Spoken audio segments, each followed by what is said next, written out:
Yes, my mother had been an artist working in Chelsea, actually, until she met my father, who, being of his day, couldn't imagine a wife working when the husband could support her, and had joined the Prudential Insurance Company at the age of 14 or 15 and spent his whole life in that career, but forced to retire early through an hereditary sight problem that he had. So he lost his sight, and he'd pretty well lost it by the end of the war even. But otherwise that was his job. He was an insurance clerk, and I don't know what you'd call it, an administrator of some sort, in a big office. So those were their careers.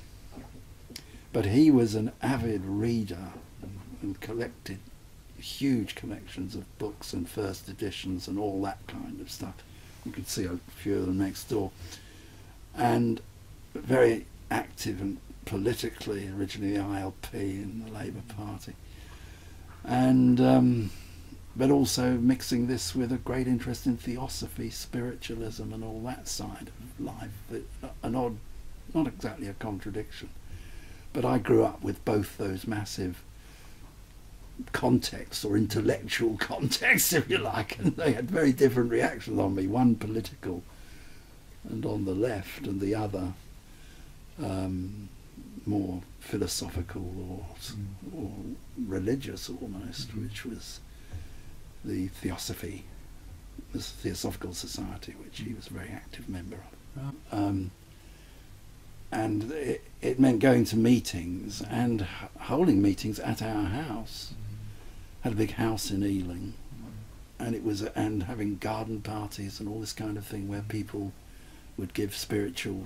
It was linked to spiritualism, I mean, because it was all embracing in terms of religion, alternative types of religion. Then the Theosophical Society could bring in things like spiritualists or mediums were strong, and they would give people advice at these parties, and you know, I grew up with all of that, and I reacted, oddly enough, quite strongly against it. Was that partly why you became a scientist, would you say that? Absolutely. It was almost, I began increasingly, as I grew up and moved very much towards science, I suppose, in what I studied, I increasingly became disillusioned with all this and thought it just didn't stand up. And, and also, I wasn't very close to my father, I have to say. I was to my mother. And my father promoting these beliefs and classic texts like Krishnamurti's work, for example, and The Feet of the Master, you know, quoting it. I didn't feel in his own personal life he was actually exemplifying a lot of that.